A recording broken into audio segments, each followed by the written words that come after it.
Hey everyone, welcome to Module 4, Listening Descriptions and Phenomena and Their Characteristics.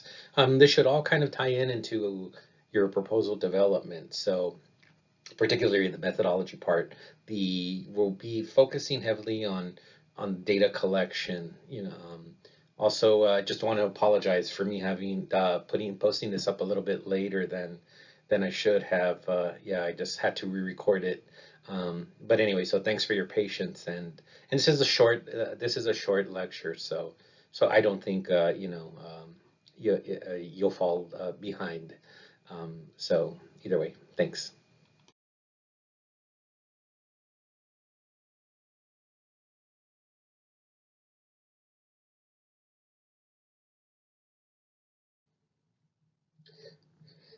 So as we're looking at types of data collections, right, we look at the techniques behind them. I think we'll start off with what exactly it is. So I think in your patent book, patent really describes and does this data collection process as field work, right? Creswell uses different terminology, but patent uses field work, and I'll expand on that a little bit.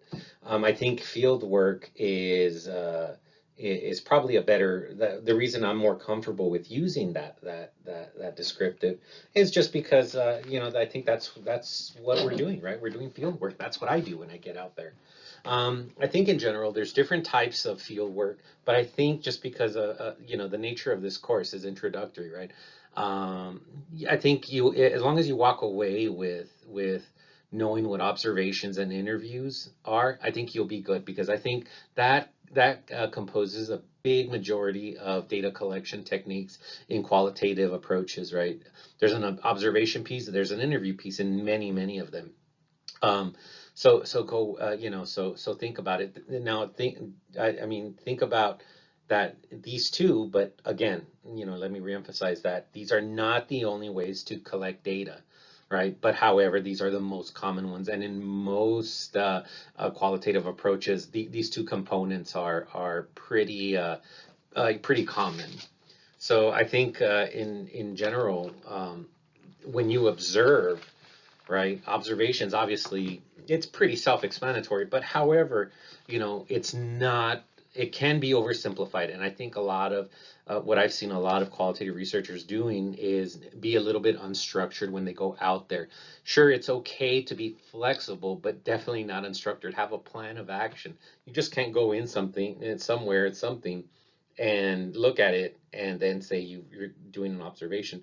You got to be systematic about it. You got to plan what is variables that I'm looking at. What is it that I'm trying to figure out through this observation? What type of data am I going to collect? Now we're going to go into a little bit more detail in other slides, so don't think that we're not covering it here. But later on in the lecture, you'll see what I'm talking about. Now, when it comes to observations, right? Just remember, there's different types of observations, right? There's one quick example is be participant observations and non-participant observations. In general, the difference between those two has to be with like how much do you insert yourself into the context that you're observing, right? Are you a participant, meaning that you actually become involved within that context itself? Or do you just maintain a different level of observation where you're just observing, but you're not actively involved in the ongoings of that particular context. Now, just another quick example, and just let me throw this out there before this gets confusing. The thing is that yes, we can never be a complete separated observer, right? We all are going to be participating in the context in some manner because just our mere presence may change the dynamic. But like, however, we try as much to account for that particular source of bias, right? Or variable that may cause a difference in what usually happens in that context. Second component is interviews. I think everyone's familiar with what an interview is. However, same thing with observations. You just can't go in there and you just can't start asking people questions. right? You can't just ask your participants, the data that you want. There's processes to do interviews. There's strategies to develop an interview. And I think one thing that a lot of people don't especially quantitative minded folks, they tend to view the interview guide as just an interview guide, when in reality it's an instrument that you're using to facilitate the data collection. Right. So the thing is, there's different types of interviews, and what we mean by that is there's different ways to collect them, similar to what you're observing, right? So the thing is, though, is that one is a semi-structured interview where that particular interview instrument allows some flexibility in case you're not getting the data that you need to collect. Another one is just like focus groups, right? Which is a little bit of combination of observations and interviews. Hence why tying it back to this is why Patton calls it field work, right? Because sometimes it's a mixture of observations and interviews. Sometimes it's just the observations, sometimes it's just interviews, so on and so forth. But either way, that's as long as you walk away with understanding that most qualitative approaches, utilize data collection techniques, excuse me, call it field work, and it's composed mostly of observations and interviews. Now, before we go in there, before we go on to the next slide, I also want to emphasize, don't forget that there's other forms of data collection techniques. I think one thing that a lot of there's missed opportunities that can speak to the context, right, of your area that what the phenomena you're trying to examine, right? And all those things, play a part, right? I mean, for all of you that know a little bit about communication theory or film theory or something like that, or even those that have an art background, you do know the way that art and film and just non-traditional sources of data can influence a context, right? So one example would be, at least in my in my work, has been a lot of this HIV prevention work that I do is done in LGBTQI friendly settings.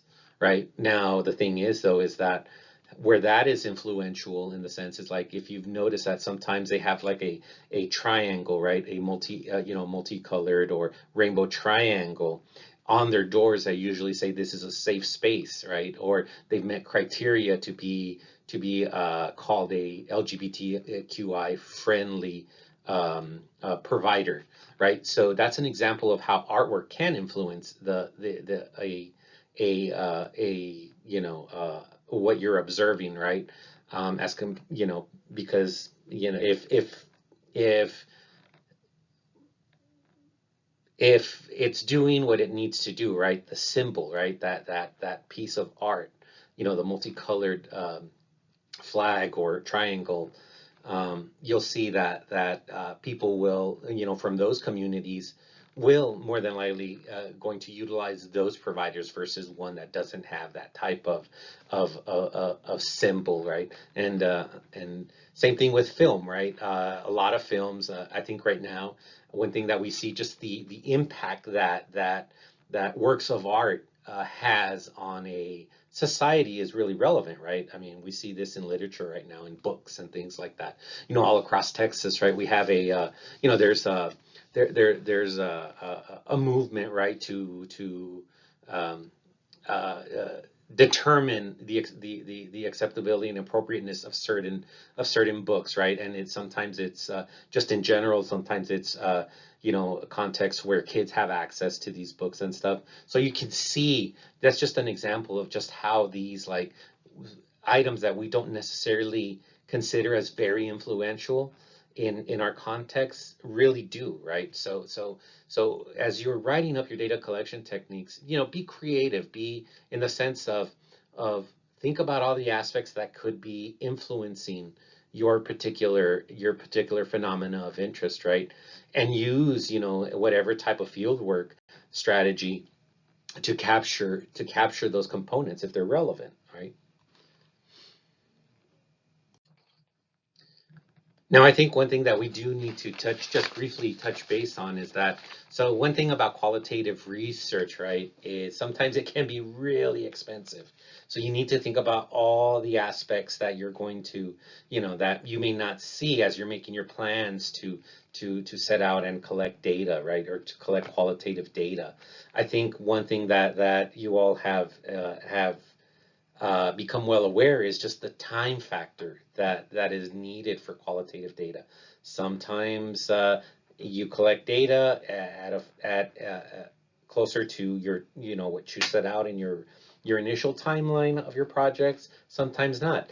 For example, my work didn't get started well over a year after I technically started the work, and that was just why, because I had to establish trust with the organization, with the collaborating organization, right? So things like that play a part. So think about all these things, right? Think about all these outside things like time, cost, about your, of associated with collecting qualitative data, right? So one of those things has to be transcription, right?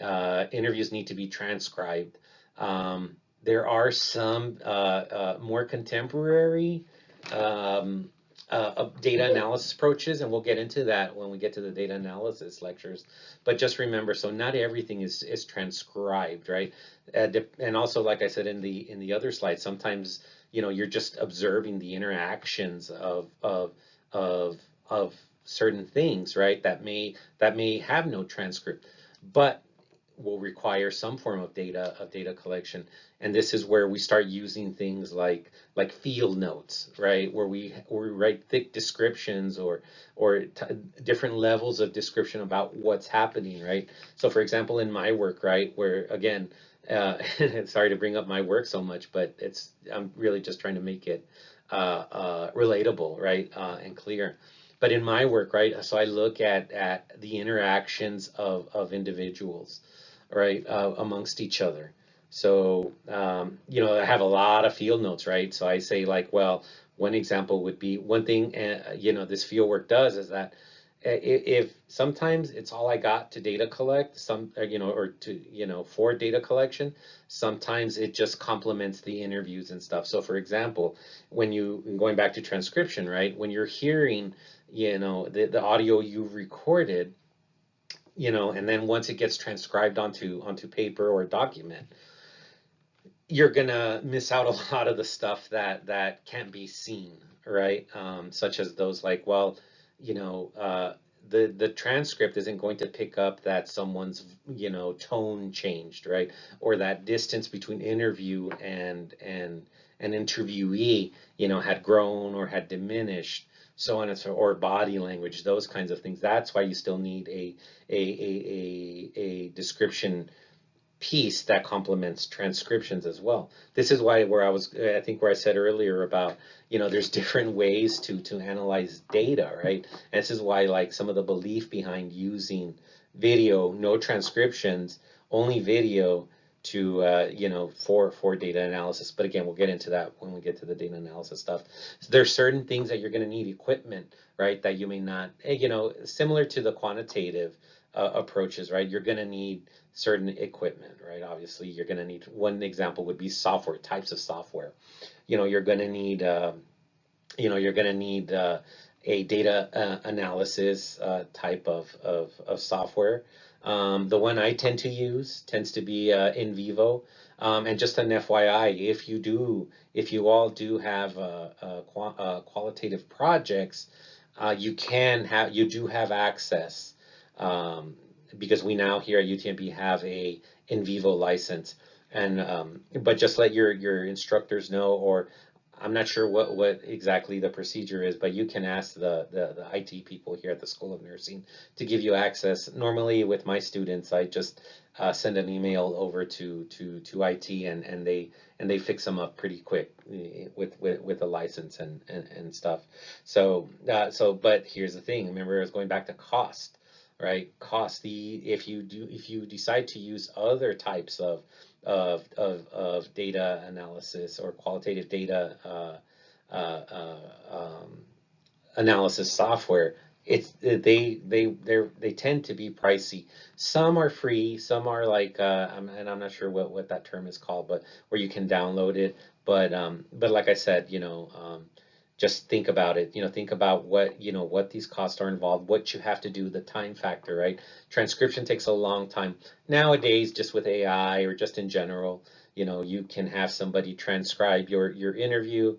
There's transcribing companies. The one I tended to use, I used to use transcribers, actually like human transcribers, wink, wink, my graduate students.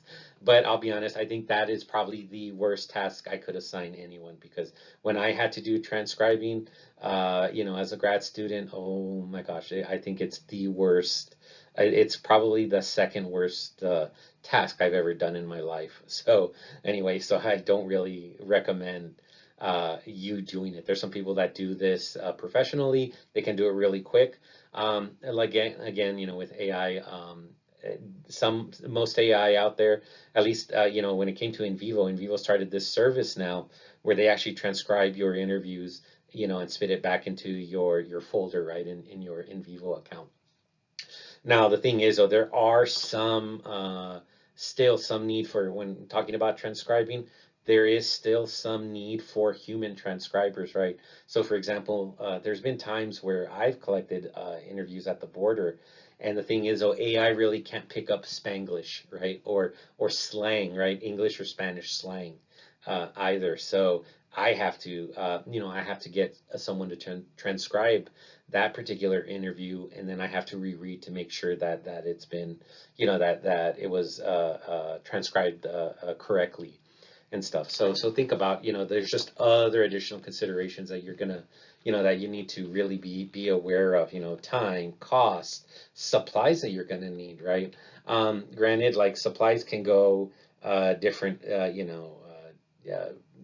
whatever you need to do your project. But either way, well, at least when I talk about supplies, I use more of the traditional understanding of supplies, the consent forms, paper for that, pins, stamps, envelopes, things, subscription to email software, things like that. So, there's other equipment, aside from supplies and more going into equipment, you're going to need, digital recorders.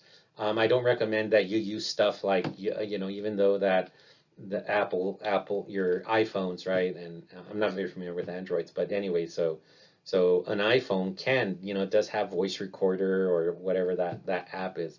But however, be careful though, just because the thing is that those while you do, your iPhone is encrypted. The thing is though is that IRB may have a little bit of an issue if you're going to use something that you use every day and don't reserve it specifically for transcribe. I mean, not for collecting data from interviews and things like that. I really would suggest, and then also just because if you're like me, sometimes what do they call it? Butt dialing. Sometimes you'll sit on your phone, or you'll put your elbow on your phone or something, and you'll erase the app, you'll erase the data, things like that. So I don't really recommend using something. I mean, if you're gonna use like an iPhone, but that's simply only for one purpose, and that is to collect data, that's something different. But I still use, I still go out to Best Buy, or order a voice, what is it called, a digital recorder. I still back up all my interviews on a I do a couple of backups, but nonetheless, I use an encrypted portable drive, things like that. So, but again, all this costs money, right? Um, just work, just be cognizant of things that you don't normally consider. Sure, I think, and the same goes with like quantitative minded folks here. Same thing you're going to need. You're going to need to subscribe to SPSS. You're going to need to consult a statistician, most likely, things like that. So just be aware of just the things that may sometimes aren't really mentioned, because they don't really have to do with the actual execution of the methodology per se, but has more to do with the logistics part of it.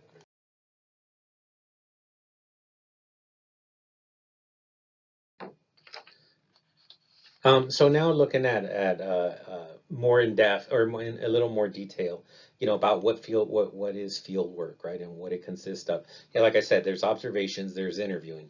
Now, however, there's different types of observations, right? Remember I said, that you have the participant observer, you have the non-participant observer. There's other subcategories of levels of observation. So one of them would be, is it open? Is it concealed, right? What I mean by those is like, so an open observation would be very similar. It's almost like for those of you that are clinical faculty, think about when you assign students to shadow someone, or maybe in your own educational experiences, at one time you've shadowed somebody. Same kind of thing.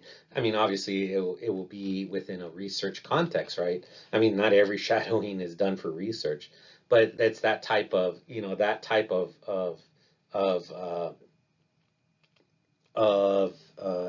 involvement, right? Where you're being observed, where you actually you're a participant within the setting. You may be the actual point of, or your participant may be the one who's doing the shadowing, may be the analysis, the point of analysis, and what have you. So, but then there's concealed also. Now, when we start talking about like concealed observations, it's a somewhat of an outdated term, but the thing is, though, is that I really don't recommend people utilizing this strategy because, well, one, you're really, really getting close to the unethical parts of data collection.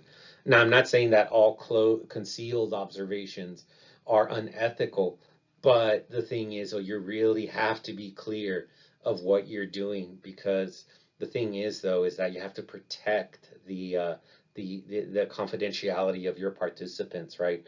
I'll give you just one example of concealed full participant observation. Back in the 70s, there was an individual, a sociologist, who actually was looking what is it? These meeting places, right, where men would have sex with other men, usually sometimes in public restrooms, right? This was 1970s New York City, so or Philadelphia, I can't remember. But anyway, the thing is that this individual copied the license plate numbers of people that he saw coming out of the bathrooms, right, or these spaces, and he actually got a hold of their addresses and things like that. And even though they didn't disclose, or he didn't identify, um, directly the individuals that this person was observing, the thing is, though, is that you intruded on someone's life, and they had absolutely no idea that they were being observed.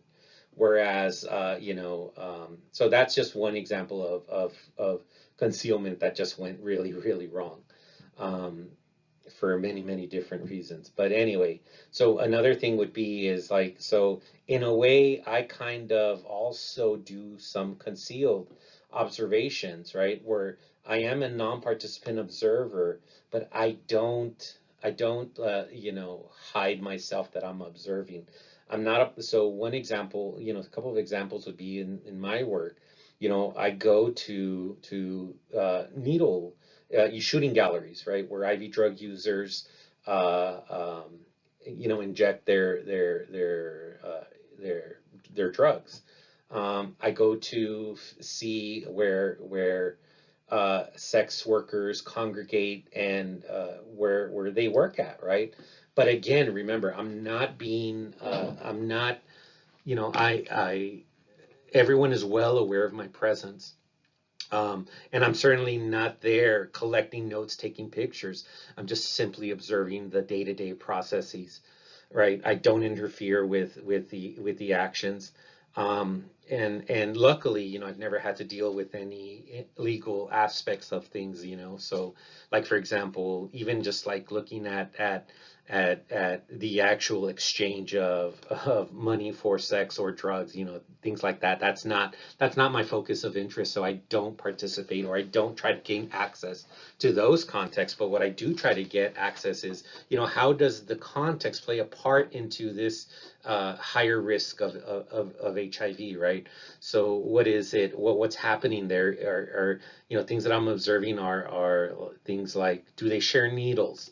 Do they have, how far are they, do they have access to interventions in case they overdose, things like that, things are like, do they have access to prophylaxis, those kinds of things at that level. I don't, that's what I mean by, like, it's a very, very, very fine line that you need to be careful.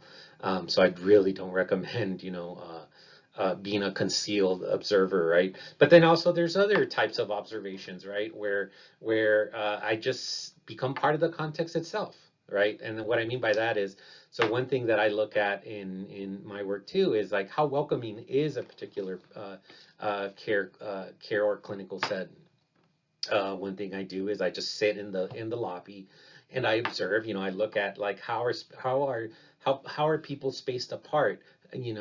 How is it as you're approaching the center?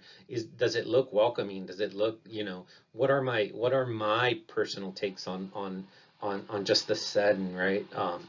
What is it? Do I see any welcoming signs? Do I see, are the harm reduction strategies advertised, or is it a little bit uh, uh, uh, toned down?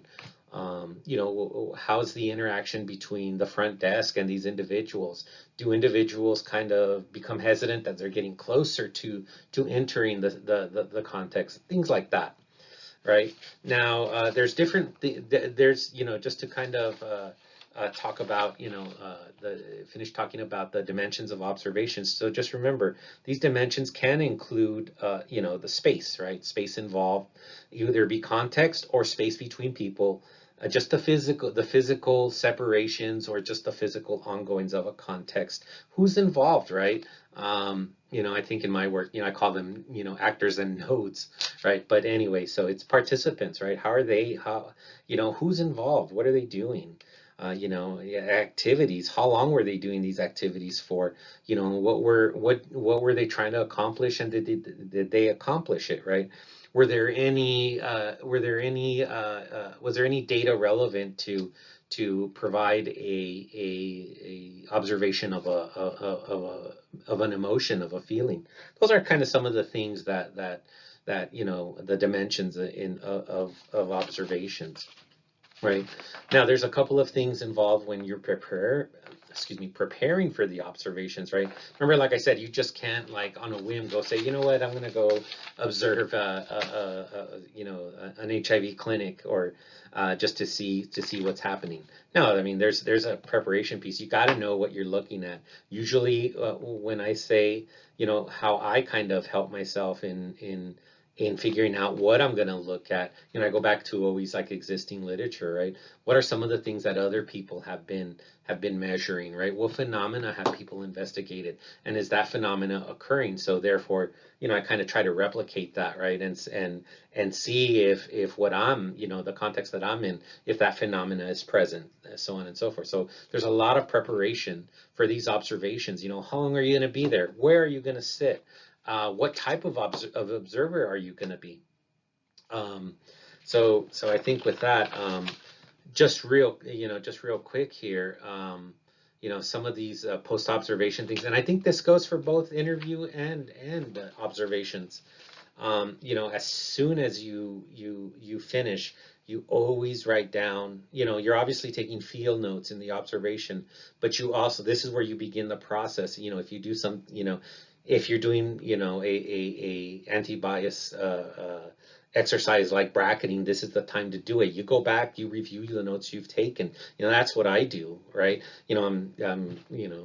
Maybe, this is aging myself, but I still, I don't, I still take, my composition book to an observation, and I still write, as much as I can, and try to capture what's going on.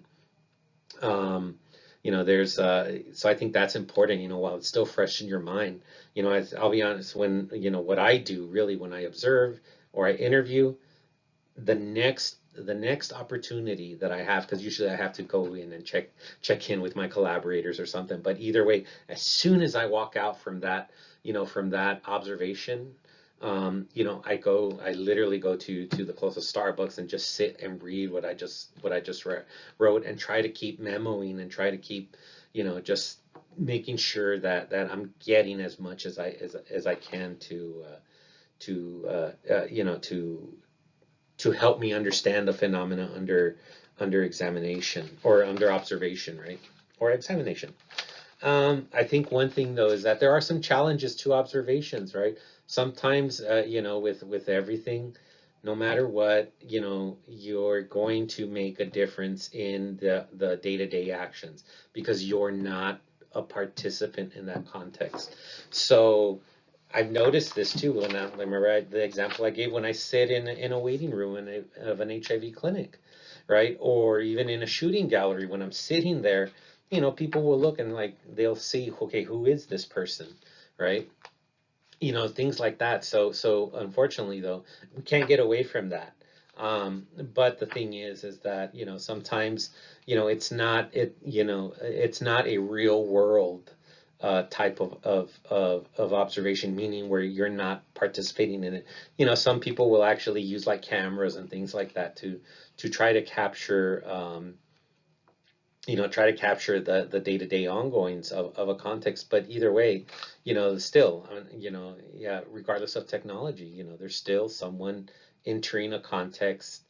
And because your participants need to know that you're there, you need to, it will change. So that's kind of the challenges on it. And sometimes the thing about observations is that sometimes you have no say so in the matter, right? Sometimes it can take a long time. There's been times where I've been sitting in these HIV clinics and nobody comes in, right? So things like that, it's very little control that you have over the variables. So again, it goes back to some of the things that that I told under the additional consideration slide, right? You got to say, okay, what's going to happen? What's my backup plan if I'm not getting the data that I need to collect? Now, moving on over to interviews, right? I think everyone is again, like I said before, everyone is pretty clear on what interviewing is, right? It's basically you're asking a set of questions to your participant and or participants, right? Now, there are different ways to conduct interviews, right? There's a lot of good books out there, a lot of resources that kind of help you become a better interviewer. And there's always, even with me that's been doing interviews for quite a while, you should see like when my interview guides, my semi-structured interview guides will look nothing like they were at the beginning of the work. And that's just basically because sometimes the questions aren't that great. Sometimes your participants aren't you're not getting the data that you need from them, so you need a little form of modification. So this is why this is one of the beauties about semi-structured interviews. Well, you can't really change interviews, because let's say for IRB, right, they only approved a certain type of instrument. But the thing is, though, is that if you need to probe, right? Or maybe ask the question at a different time of the interview. Those are the kinds of things that you can do. So that said, what I'm just trying to describe here is, you got to have a level of flexibility. I think another thing here is, you know, record these interviews. Look at how fast I'm talking, right? Now in the interviews, it's just the same kind of thing, right? You cannot capture everything, so you're gonna need to record. Because the thing is, though, is that you need to record these interviews. One, because remember, as a qualitative researcher, what you're doing up there is half the time you're probably going to be observing and writing notes that will help you in your observations. But then also you're going to have to write notes that kind of complement the interviewing process, right? So that said, this is why you plan ahead, right? And you kind of try to troubleshoot before you actually go into an interview session. A couple of things preparing for the interview. So the thing about preparing for an interview is that number one, be flexible, right? Understand that sometimes your participant may not follow your leads, right? You may have every intention to just get the data and get out, but the thing is, though, maybe your participant is working up to answering your question and is trying to find the best way to express and respond to your question. So those are the kinds of things that you need to start doing as you're preparing for interviews. Make sure you got, I mean, other things, logistically or logistics associated stuff, like make sure that everything is charged, right? There's nothing where you just wasted. I don't interview people more than an hour, right? More than an hour. But the thing is that, you know, if the batteries run out, or I forgot to press record. I mean, just even in this re-recording on one of the slides here, I was talking for about 15 minutes and then totally didn't realize that somehow a button got pushed and it paused the recording. So there's just, you got to make sure that you have certain safeguards to know, because you're not going to remember everything, like always checking your recorder, things like that. So I think also, remember, figure out, try to think about the when you're preparing for the interview, think about how your interview guide is going to help you in that process, right? And what are you going to do if someone deviates from that, right? So this is why we have different types of strategies, right? There's for interview guides, sometimes it's unstructured, which is completely open. Um, it can be semi-structured, it can be structured. You can sometimes you're not going to get all the information you need in one session, right? So be prepared to go more than one interview session. So you're going to need to meet multiple times. Sometimes they're in groups, right? Sometimes it's focus groups. Sometimes it's dyads. You have to, think about it. And also, most importantly, is think about your interview guide, and are these questions appropriate, right? So the thing is that, I'm not gonna, most of, people that have a low health literacy ability, um, for example, they're not going to understand complex concepts, right? That are usually involved in HIV prevention. You're not dumbing it down. You're just trying to use the same level of language, right, that these individuals hold, right? So, are the topics appropriate, right? Sometimes you got to make sure that you're asking questions that are relevant, right? You're not going to ask certain things like for example, in my work, right? I don't need to know how many partners someone has had in their life, right? So I'm not going to ask that question. I'm not going to ask questions like that, but I am going to ask things that has to do with sexual health histories, like have you ever had heterosexual contact with someone who without prophylaxis, right, or protection, right? Some people don't even know what the word prophylaxis may be, right? So I use, the words protection, even though the ivory tower academic has gotten away from that. So in a conference, I'll be honest, I would never give ammunition to that one person in every audience, right? So I'll use more appropriate terminology, like a condomless contact or something like that, right? Even, I don't know why this just popped into my head, but like even that term Latinx, oh boy, that's controversial. Academics love it, right? But nobody in the community. I'll be honest, and I've and I've done a lot of work in Hispanic majority communities. Not a single person likes Latinx. So that just goes to show use language that's appropriate. Either way, I'll get off my soapbox there. Make sure that you leave time for informed consent. Make sure that plan accordingly. Make plans for what are you going to do if your question, if they deviate from the question. How are you going to bring them back? How are you going to probe, for clarification? What kind of follow-up questions are you going you're going to ask, and just other things, be a good listener. It takes practice. If you feel comfortable, get a colleague, get someone close to you to say, hey, look, I'm going to practice this. Because it's some people find it very easy to interview. I don't. So I always kind of run all my interview guides through somebody, whether it be someone on my team or a family member, it would be who was willing to listen. Um, and other than that, going into post-interview procedures, right? Like again, like I said with the observations, at the first opportunity you have, go back and review the interview and the notes you took in the interview session, right? Because the thing is, though, is that you will lose. I know there's a little bit of work out there that says how much you forget in like the first 5 minutes after you've left a data collection exercise.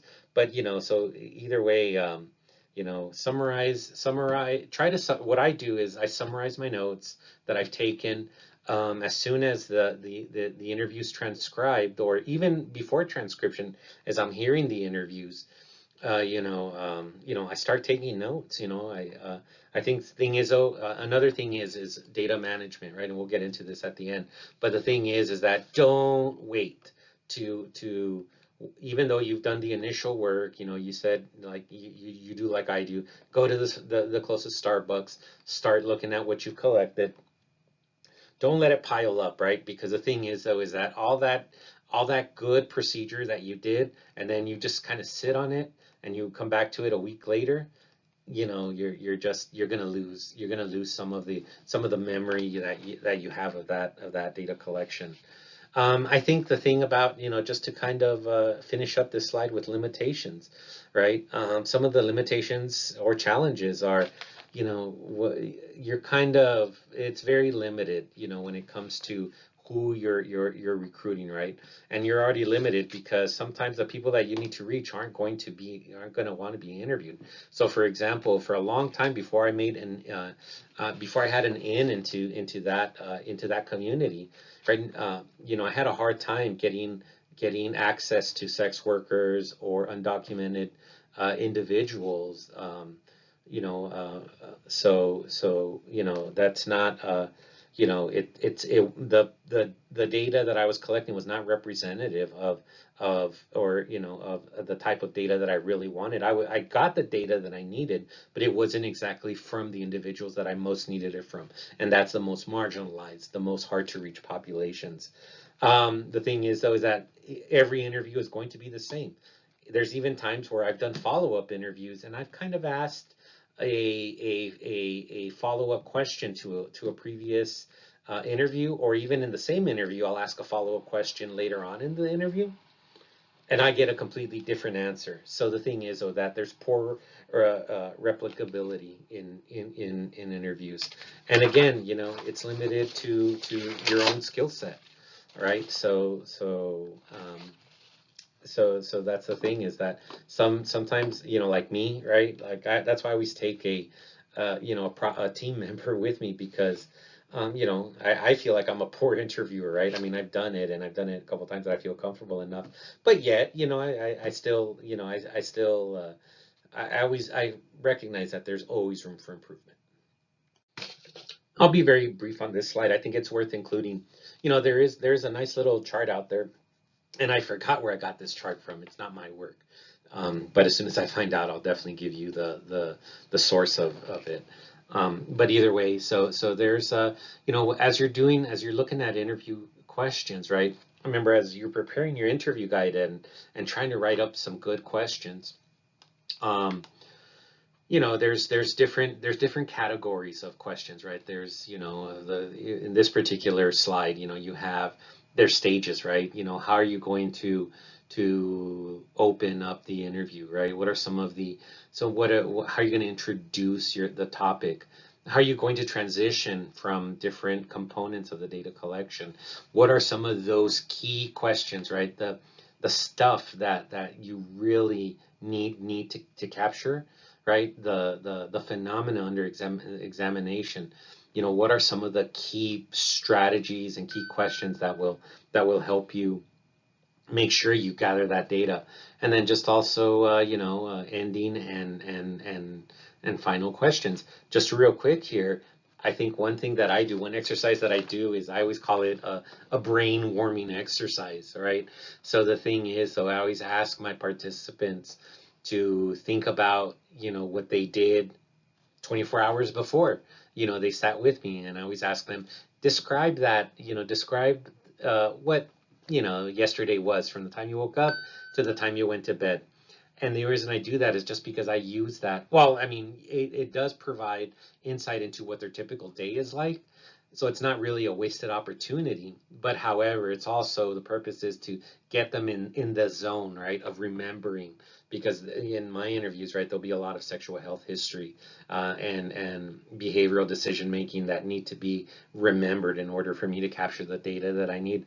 And also, introduction, because sometimes topics associated with HIV risk, or HIV vulnerability require an introduction, right? You gotta get ready for it. I'll be honest, sometimes or in some interviews that I've done, I ask about very specific um, uh, uh, I'm not sure how to word it, but I asked for very, very specific um, memories, right, about sexual contact, and some of those can be really, really intrusive. So I always try to provide an introductory question.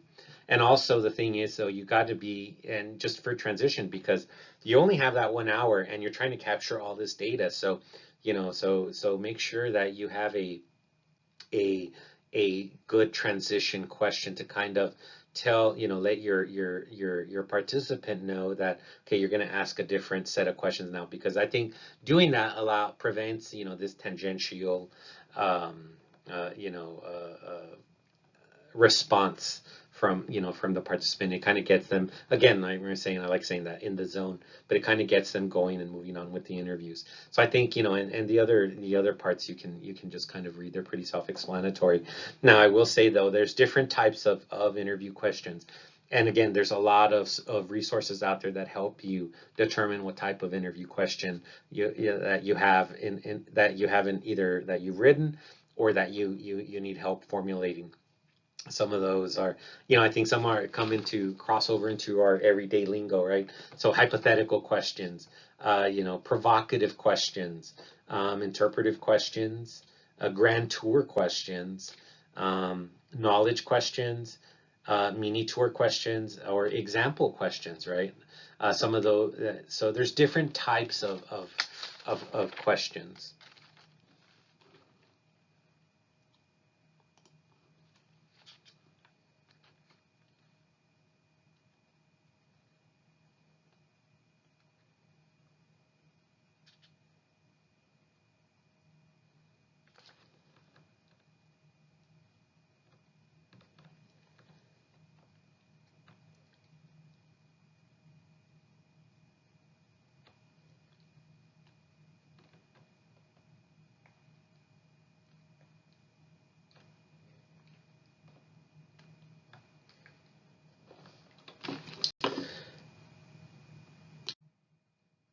So just a few more things on interviewing before we move on.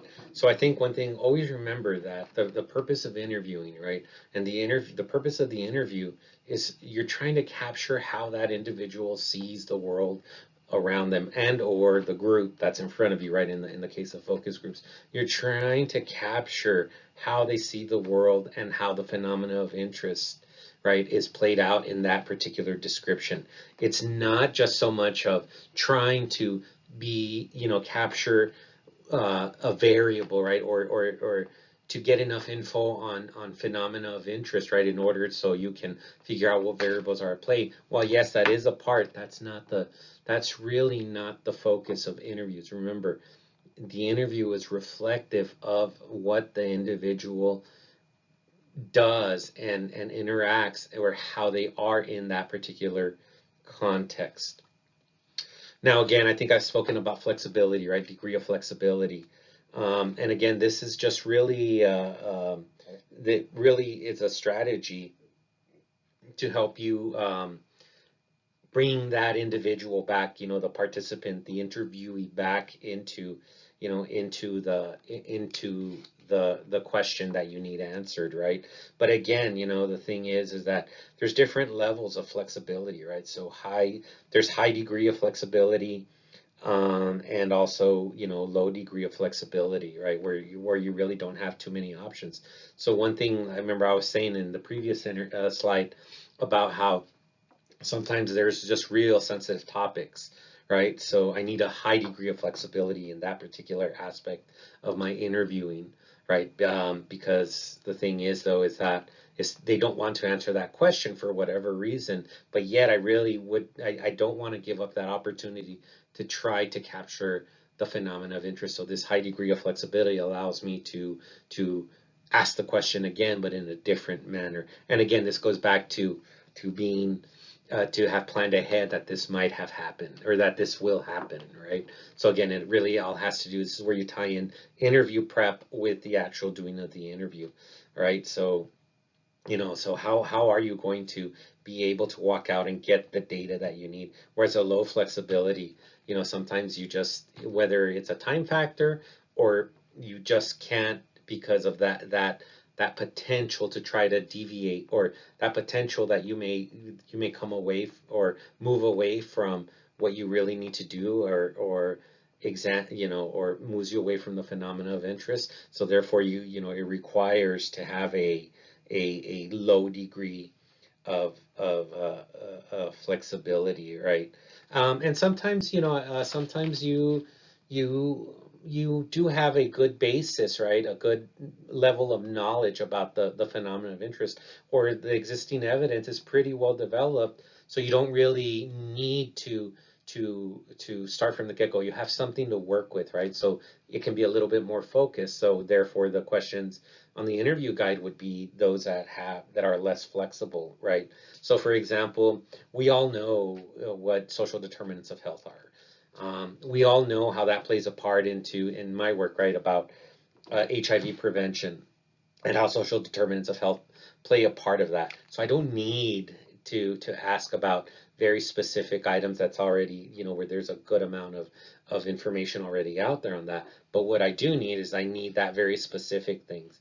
What is it? What is that mainstream, right? That body of knowledge that we have. How do my context differ from that, right? Is there even a difference, right? So sometimes that is my question, right? Just to see if it matches what more mainstream or large bodies of evidence have. Does it match? Does my context match that, or what are the differences, right? So therefore, that's how you would ask a low degree of flexibility. Other things, I think I've talked about probing. Sometimes, your participants need help in trying to answer your question. So have a backup plan, right? Have a strategy to try to uh, uh, get them to answer your question. And sometimes that they have more information that you'd like to hear. So sometimes, it just depends on what you're looking for and type of interview you are. But a lot of times, sometimes you want them to open up. So for example, I'll give you, in a very recent interview that I did, I talked to, one of those, I was looking at impulsivity and behavioral decision making, and HIV risk. So the thing is, though, is that this one of the participants had disclosed that they had um, a history of mental health issues. But the thing is, though, is that this mental health diagnoses, right, or this mental health experience of this person sometimes led to impulsivity. So do you see how that played a part? So it required me to probe into how does that particular health status, right, mental health status, play a part into higher or lower levels of HIV risk. So that's what I mean, it required me to probe a little bit to see if there was anything in there, because the point of the interview is or that part of the interview was to determine what their HIV risk looks like or HIV vulnerability looks like in these individuals. I think documentation is pretty straightforward, right? Document everything. Take as many notes as you can, but obviously don't overdo it, because there's nothing, you might miss something that could have been key to your to your overall field work. But either way, I think some good strategies for documentation are just those real obvious ones. Use a recording, right? Take notes, right?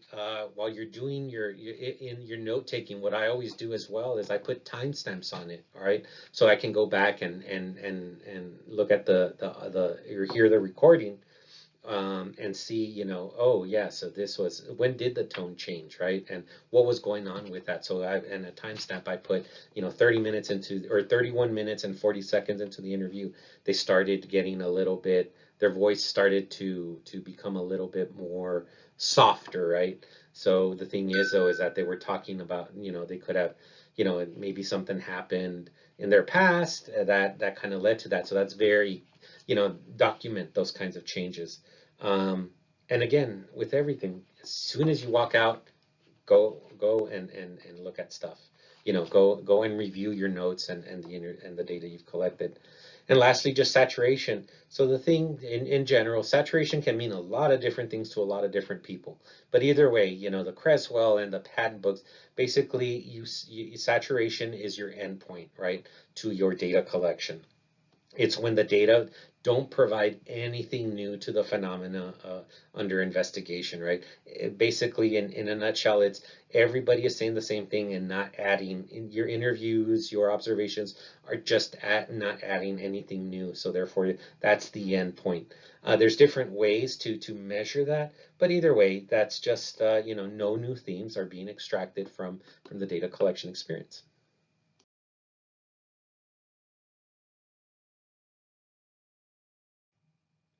And this last slide, I call, it's just basically some of the bigger areas of data management that you're going to have to think about, because I think, definitely in this course, as you're doing your proposals, there is a data management aspect to it, because that's what the UTMB School of Nursing proposal guidelines ask you for. But also think about this as you move on into your faculty, into other faculty positions, right? For those of you that are faculty, or continue along. But I think this is very relevant now, and I think at the grad student level, you need to be exposed to thinking about data management, because NIH now has a huge data management slash data sharing component to it, and you really have to detail what exactly you're gonna do with your data and how you're gonna take care of it. So, some of those things are big. The logistics of it. How are you gonna do it? Do you have money to do it? Do you have, it's a lot of data. Remember that I told you it's a lot of data. So do you have, in your storage equipment, do you have do you have enough data to capture that large amount of data? Do you have access to it? Does anyone else have access to your data? So things like that. So, and again, this all ties in together, right? So, yes, storage is part of logistics. Confidentiality is part of storage, but the thing is that, you need to ensure that, you're very clear on this, because remember, you have to maintain, you really have to be, what is it called? You have to be proactive in regards to maintaining that confidentiality, because these individuals, a lot of times, they've shared a piece of their personal history, and you need to respect that, in the sense of, you need to do everything that you possibly can in order to make sure that it stays confidential. right? Certain things you think about, right? Are where are you going to store your data? Is it going to be locked up? Is it at home? Is it in your office? How are you uploading the data? Is it through direct?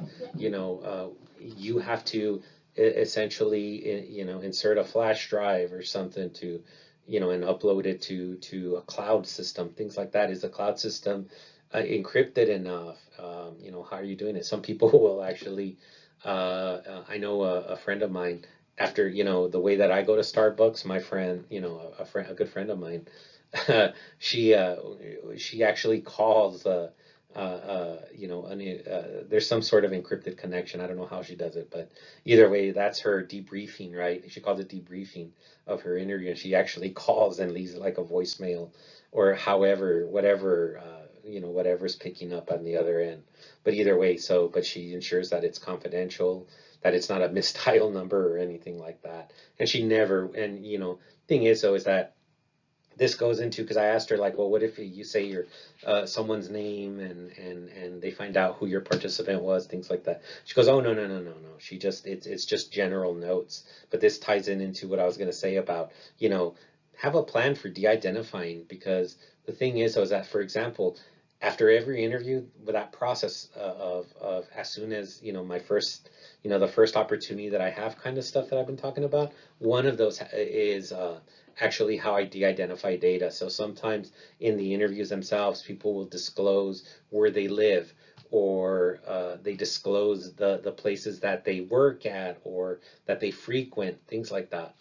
Or they actually, sometimes it slips, a full name will slip out, right? Um, so the thing is, though, is that actually what I do is I actually, as soon as the first opportunity I get, when I listen to the interview, I actually have a little, there's this, I don't want to say program, but it's like an option in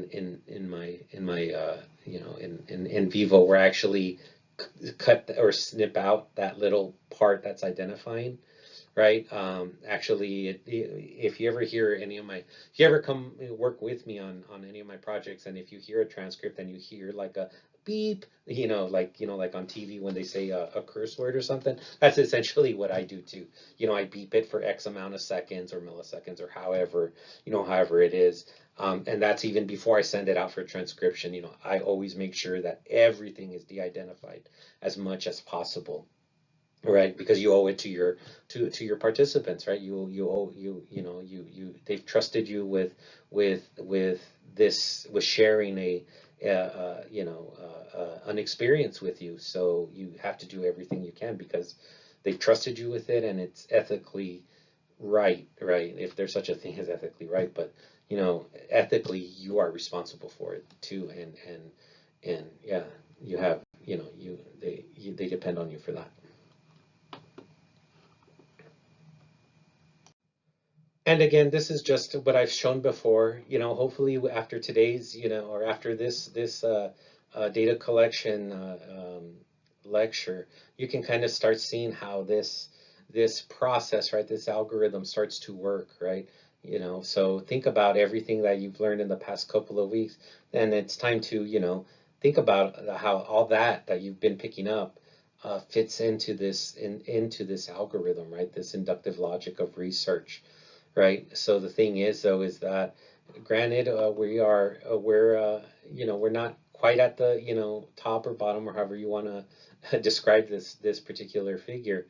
But the thing is, though, is that, we really have um, talked about, how you gather information, right, through interviews, observations, and definitely, what kind of level of flexibility you need, or what kind of probing questions that you'll have to improve on that data, right? What are you going to do in your field notes, in order to have a rich description of your observations, so on and so forth. And coming up soon, we'll be talking about data analysis. All right.